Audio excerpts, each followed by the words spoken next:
आज बहुत बड़ा दिन है और पाकिस्तानियों के लिए बहुत बड़ा दिन है। आज चीफ जस्टिस ऑफ पाकिस्तान कादी फ़ाइज़ ईसा साहब रिटायर हो रहे हैं। उनके चीफ जस्टिस बनने से पहले मैंने कहा था कि वो चीफ जस्टिस बनने से पहले मुतनाज़ हो चुके हैं और पाकिस्तान की सियासी जमातों ने, ख़ास तौर पे नून लीग ने उन्हें डेलिबरेटली मुतनाज़ किया था।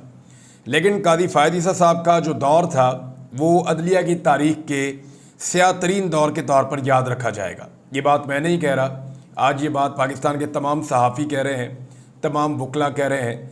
बहुत बड़ी तादाद में पाकिस्तानियों में, अगर आप कहीं पे भी बल्कि एक सर्वे मैं करवाऊँगा, कल के वीलॉग में आपको बताऊँगा कि जो शाम वाला वीलॉग आएगा उसमें आपको बताऊँगा कि पाकिस्तान के लोगों ने इस पर क्या राय दी है।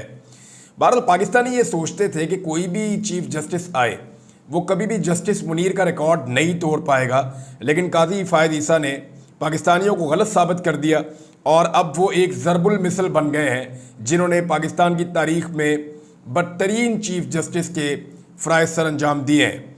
एक्सटेंशन के शौक़ में आइन और कानून, हत्ता के जो उनकी अपनी अदलिया है और जो साथी जज हैं, उन तक से कादी फ़ाइज़ ईसा साहब ने खिलवाड़ किया है और पूरी अदलिया को तकसीम कर दिया।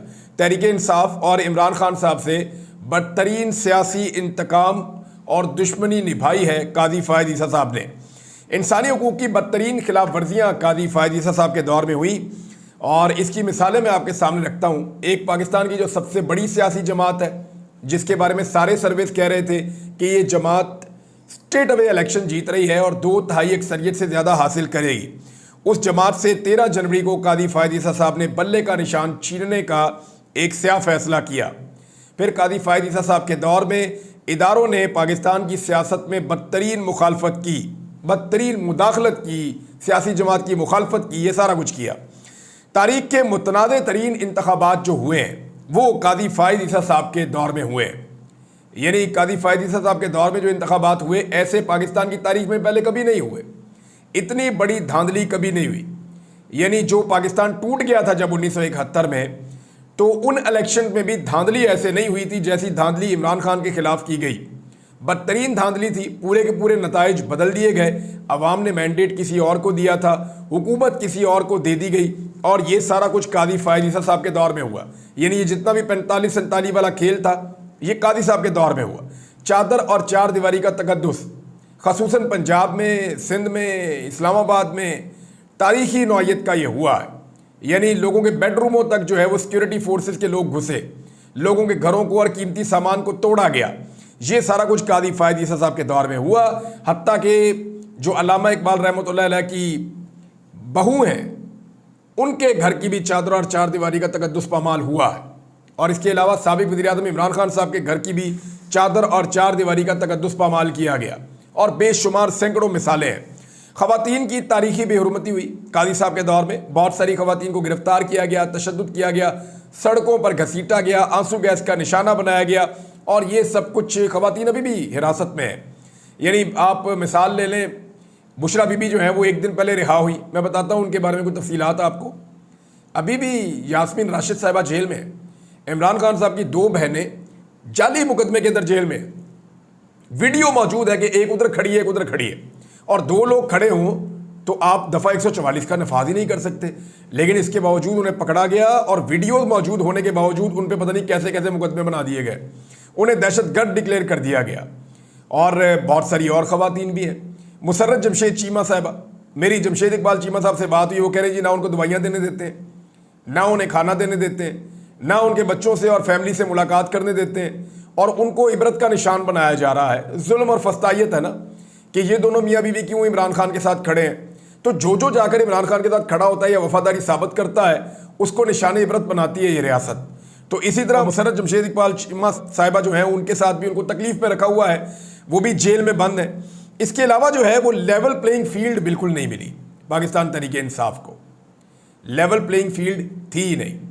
वहाँ MKM को सपोर्ट किया गया कराची में दबा के, सिंध के अंदर पीपल्स पार्टी को, खैबर पख्तूनख्वा में पूरा जोर लगाया गया बाकी जमातों को देने के लिए, पंजाब के अंदर PMLN को सीटें जो है वो बांटी गई जैसे रेडियाँ बांटते हैं। तो लेवल प्लेइंग फील्ड नहीं थी। हत्ता कि ये पहली मरतबा हुआ कि कादी फ़ाइज़ ईसा के दौर में जो लोग कागजात नामजदगी जमा करवाने जाते थे, नॉमिनेशन पेपर, उनसे नॉमिनेशन पेपर तक छीन लिए जाते थे। इसकी वीडियोस चलती थी लेकिन कादी साहब ने कुछ नहीं किया। एक सियासी जमात ऐसी थी पाकिस्तान तहरीक इंसाफ, ना वो अपना झंडा निकाल सकते थे, ना जुलूस और ना जलसा। ये इलेक्शन हो रहा था पाकिस्तान में, जिसको कादी साहब फ्री एंड फेयर इलेक्शन कहते हैं, लेकिन पाकिस्तान की तारीख का मुतनादे तरीन इलेक्शन था। कादी साहब के दौर में बच्चों को भी गिरफ्तार किया गया, और एक नहीं दो नहीं बहुत सारे वाकयात ऐसे हुए कि मासूम बच्चों को पुलिस उठाकर ले गई, उन्हें गिरफ्तार किया, और कुछ तो ऐसी रिपोर्टें हैं कि बच्चों पे टॉर्चर करके उनकी माओं को जो है वो वीडियोस दिखाई गई।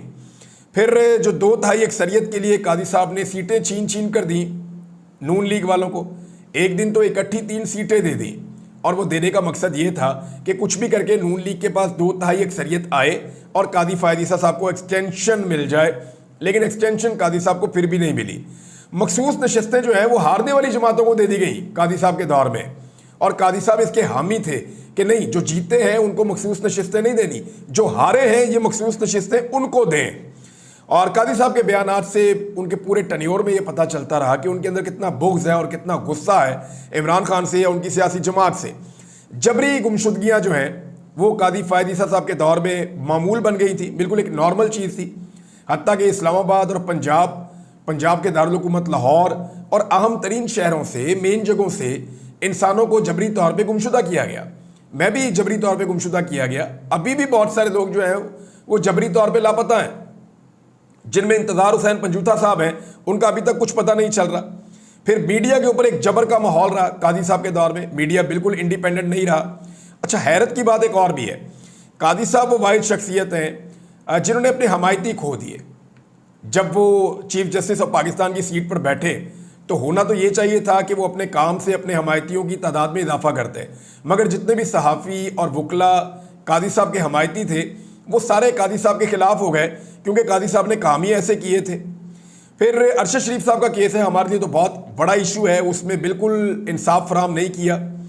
और इसके अलावा जो है जिसने भी कादी साहब पे एहसान किया, मिसाल के तौर पे मंसूर अली शाह साहब को आप ले लें, उन्होंने कादी साहब के ऊपर एहसान किया, लेकिन कादी साहब ने उनके खिलाफ इकदाम किए। इद्दत जैसा घटिया केस एक साबिक वज़ीर आज़म पर और उनकी अहलिया पर चलाया गया, लेकिन कादी साहब के कान पर जूं तक ना रेंगी। सियासी कारकुनों की रिकॉर्ड गिरफ्तारियां हुई और उन पर बदतरीन तशद्दुद हुआ। साथी जजों ने खत लिखकर कादी फायद ईसा साहब को कहा कि जनाब हमारे साथ बहुत ज़्यादती हो रही है, हमें हरासा किया जा रहा है, मगर कादी साहब को होश नहीं आई। पार्लियामेंट में जाके कादी साहब बैठ गए जनाब, और अपने मनसब को काफ़ी डिग्रेड किया, और जाते जाते भी 63A का जो एक फैसला था उसकी मनचाही नज़रसानी की मनचाहा बेंच बनाकर एक सदारती ऑर्डिनेंस के बाद, और उसके नतीजे में पाकिस्तान में जो जुल्म और फस्तायत का बाजार गर्म हुआ, जो हॉर्स ट्रेडिंग के लिए मंडियां लगी, वो भी कादी फायद ईसा साहब को इसका क्रेडिट जाता है। कादी साहब के बारे में बहुत सारे लोगों ने बहुत सारे स्टेटमेंट दिए हैं, लेकिन 2 स्टेटमेंट मैं आपके सामने रख देता हूँ। एक तो मैं हामिद मीर साहब का स्टेटमेंट आपको सुनाता हूँ। हामिद मीर साहब जी कादी फायद ईसा साहब के बारे में कह रहे हैं, मुझे अफसोस है कि मैं कादी फायद ईसा जैसे जज की हमायत करता रहा जो अपने ही फैसलों की खिलाफ वर्जी करते थे। अब कोई ये नहीं कहेगा कि पंजाब ने नज़रिया ज़रूरत का बानी जस्टिस मुनीर पैदा किया। अब तो बहुत से वकला ये कह रहे हैं कि जस्टिस मुनीर से ज़्यादा बुरा जज बलूचिस्तान ने पैदा किया है। अब यही बात जो है वो अली अहमद कुर्द साहब कह रहे हैं, जो पहले खड़े हुए थे कादी साहब के साथ। यानी मुझे आफरीन है सिद्दीक जान पे और कुछ सहाफ़ी हैं उन पे भी, वो पहले दिन से कह रहे थे कि कादी फायद ईसा जो है वो एक फ्रॉड किस्म का करैक्टर है, और ये सुप्रीम कोर्ट ऑफ पाकिस्तान के चीफ जस्टिस बनेंगे तो ये अजीबोगरीब माहौल पैदा कर देंगे। लेकिन कादी साहब ने अपने कंडक्ट से साबित किया कि जो लोग उनकी हमायत करते थे, मोतीउल्लाह जान साहब हैं, असदूर साहब हैं और बहुत सारे दोस्त हैं, वो जो हमायत करते थे वो भी मुखालिफ हो गए। उन्होंने कहा नहीं, कादी साहब डिजर्व नहीं करते थे और ये कादी साहब ने ज्यादती की है। एक और गवाही भी आई है जी बिलावल की। बिलावल ने कहा जी कादी फायद ईसा के बगैर 26वीं आईनी तरमीम मुमकिन नहीं थी। ये बिलावल ने BBC को इंटरव्यू दिया, तो आप अंदाज़ा कर लें कि कादी फायद ईसा साहब आईनी तरमीम के लिए भी रोल प्ले कर रहे थे। हालांकि जज का कोई काम नहीं होता, पार्लियामान का काम है, लेकिन क्योंकि उनके नंबर पूरे नहीं हो रहे थे तो कादी फायद ईसा साहब ने आंखें बंद रखी, जुल्म होने दिया, अगवा होने दिए, तशद्दुद होने दिया, मंडियां चलने दी, और 63A की नज़रसानी इस अंदाज में की ताकि जिसने जिसको ख़रीदना है वो ख़रीदे और जिसने जिसको डराना है वो डराए। इसमें साहबजादा हामिद रज़ा साहब का एक स्टेटमेंट है, बड़ा सख्त है, जो उन्होंने कहा एज इट इज़ पढ़ के सुना देता हूँ। उन्होंने कहा पाकिस्तान की अदालती तारीख के सबसे बद ज़बान, बदतमीज़, बद तहजीब, बद किरदार करप्ट, मुनाफिक, इंसाफ के कातिल और खुद पसंद शख्स का नाम काजी फायद ईसा है। इंसाफ का जो कत्लेआम इस शख्स के दौर में हुआ, इस पर यह शख्स तारीख में एक मकरूह किरदार के तौर पर याद रखा जाएगा। खस कम जहां पाक। ये जी साहबजादा हामिद रजा साहब का स्टेटमेंट है काजी फायद ईसा के बारे में। अब कुछ और चीज़ें वो भी आप देखें ना, टाइम तो ख़त्म हो ही जाता है, इस पर आप गौर कीजिए ना। काजी साहब जब 13 माह पहले आए थे तो शायद उन्हें लगता था वो हमेशा यहीं पे रहेंगे। उनके साथ एक्सटेंशन के वादे किए गए, उनको यकीन दहानियाँ करवाई गई। एक दिन उन्होंने एक स्टेटमेंट दे दिया तो फिर उनकी अदालत से इसकी तस्हीह आई कि नहीं नहीं, इसका मतलब ये नहीं है, बाकी जजों को मिलेगी तो काजी साहब को भी मिल जाएगी, वो भी एक्सटेंशन ले लेंगे। तो काजी साहब कानून में ऐसी तब्दीली चाहते थे कि 3 साल मजीद वो रहें, लेकिन काजी साहब नहीं रह पाए, आज उन्हें जाना पड़ रहा है। तो जो लोग आज सीटों के ऊपर बैठे हुए हैं, उन्हें क्या लगता है कि वो हमेशा यहीं पे बैठे रहेंगे? एक दिन ये सीट बड़ी बेवफा होती है, आप इस सीट से उतरेंगे और किस्सा पारीना बन जाएंगे। मुझे अच्छी तरह याद है जनरल बाजवा जब सीट के ऊपर हुआ करते थे, या जनरल मुशर्रफ जब सीट के ऊपर हुआ करते थे, या पहले इफ्तिखार चौधरी साहब जब सीट के ऊपर हुआ करते थे, या वज़ीर आज़म को आप ले लें बहुत सारे, तो उन सबको लगता है कि वो खुदा बन बैठे हैं। उन्हें लगता है कि सारी चीज़ें उनके कंट्रोल में हैं, वो स्याह को सफ़ेद कर सकते हैं और सफ़ेद को स्याह कर सकते हैं। लेकिन एक दिन ऐसा आता है कि सीट उनके पास पे चली जाती है और वो एक छोटा सा फैसला भी नहीं कर सकते, एक सेक्रेटरी की ट्रांसफ़र भी नहीं कर सकते, एक छोटी सी पोस्टिंग भी नहीं कर सकते, एक बंदे को तरक्की भी नहीं दिलवा सकते, ना किसी का फ़ायदा करने का उनके अंदर कोई सलाहियत बाकी बचती है, ना किसी का नुकसान करने की उनके अंदर कोई सलाहियत बाकी बचती है।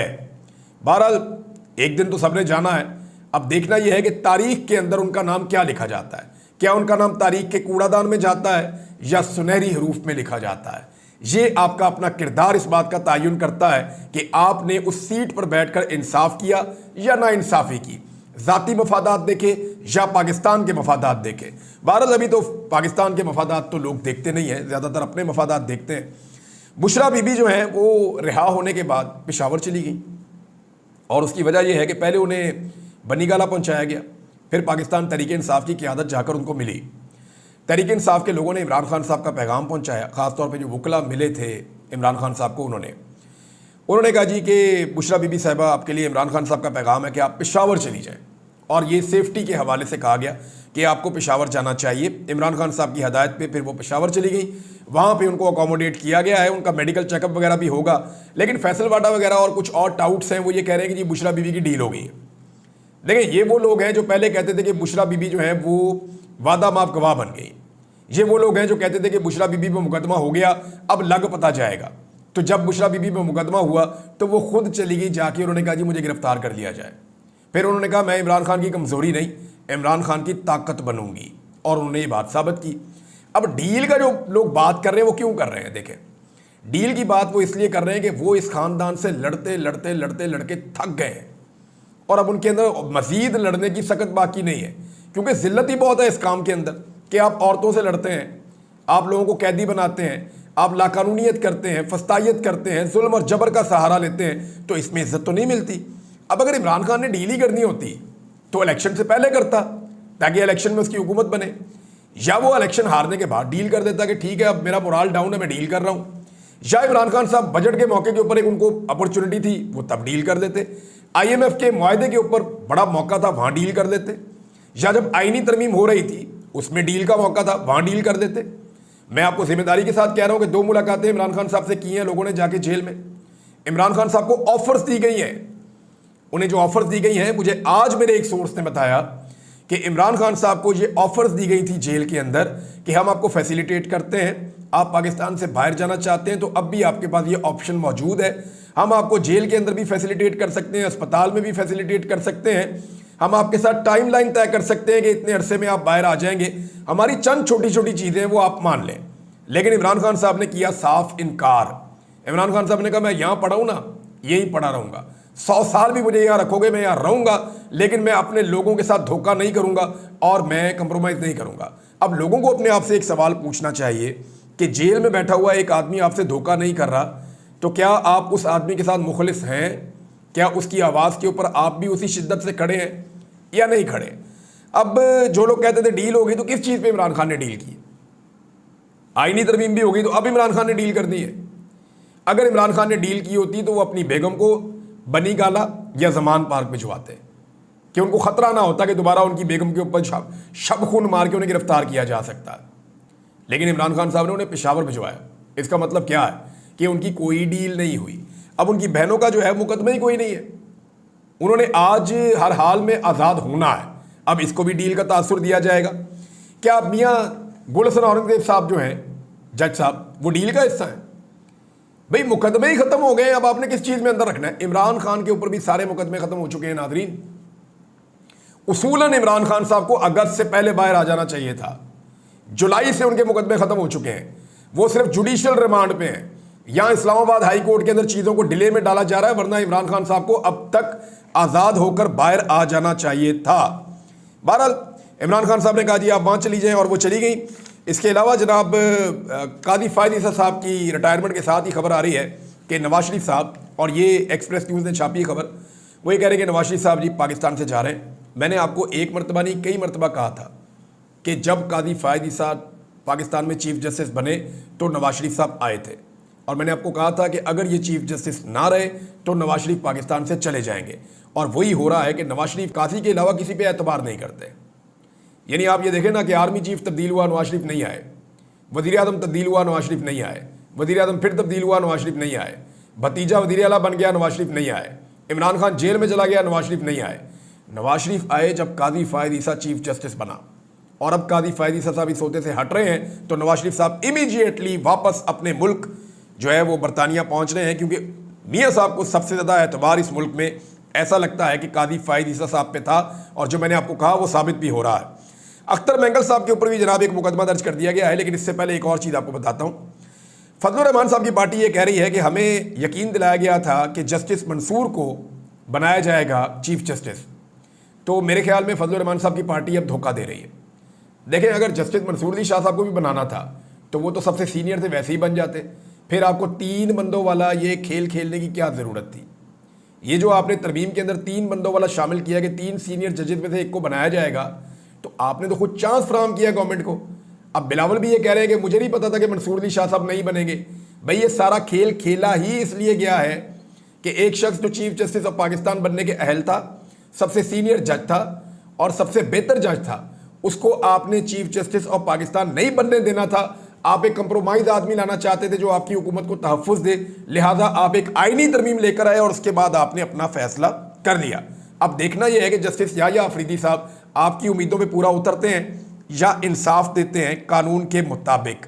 रियाज फतियाना साहब का बेटा भी वापस आ गया जी, क्योंकि आईनी तरमीम हो गई तो उनका बेटा वापस आना ही था। उनका बेटा भी वापस आ गया। उम्मीद है कि पंजूथा साहब भी वापस आ जाएंगे और अब उन्हें छोड़ देना चाहिए। कादी साहब चले गए हैं तो औरिया मकबूल जान साहब को भी छोड़ दें, जिन्हें जिद सी औरिया साहब से। अगर वो चले गए हैं तो औरिया मकबूल जान साहब को इस उम्र में गिरफ्तार किया हुआ है, उनके साथ जुल्म और ज्यादती की जा रही है, तो उनको भी रिहा किया जाए। अख्तर मेंगल साहब पे जी मुकदमा दर्ज कर दिया गया कि सेनेट में आए थे, इन्होंने वहाँ कोई दहशतगर्दी की है। तो मामला ये है कि अख्तर मेंगल साहब तो आए थे सिर्फ अपने 2 सेनेटर्स को देखने के लिए, और इन्हें वहाँ से निकाल दिया गया था, और लेडी ऑफिसर ने कहा था कि निकाला है। मेंगल साहब अगर वहाँ बैठे रहते तो वो अपने 2 अरकान को देखते ऐवान में और कहते आके इधर बैठ जाओ पोजीशन के साथ, और मुमकिन है कि वो आकर इधर बैठ जाते। इसलिए उन्हें वहाँ से ज़बरदस्ती निकाला गया ताकि सेनेट के नंबर पूरे हों। अब मेंगल साहब के ऊपर मुकदमा दर्ज कर दिया गया है, तो मेंगल साहब ने इस पर एक ट्वीट किया है और चैलेंज कर दिया है। अख्तर मेंगल साहब ने कहा जी ये मेरे लिए एजाज़ और बेहद फ़ख्र की बात है कि 26वीं आईनी तरमीम के खिलाफ खड़े होने पर मेरे खिलाफ FIR दर्ज की गई। बदकिस्मती से आज सुबह 9 बजे मैं दुबई रवाना हो चुका था। जैसे ही मैं वहां पहुंचा आप लोगों की तरफ से ये खूबसूरत तोहफा मिला। अगर मुझे पहले इल्म होता तो मैं अपनी परवाज़ मनसूख कर देता।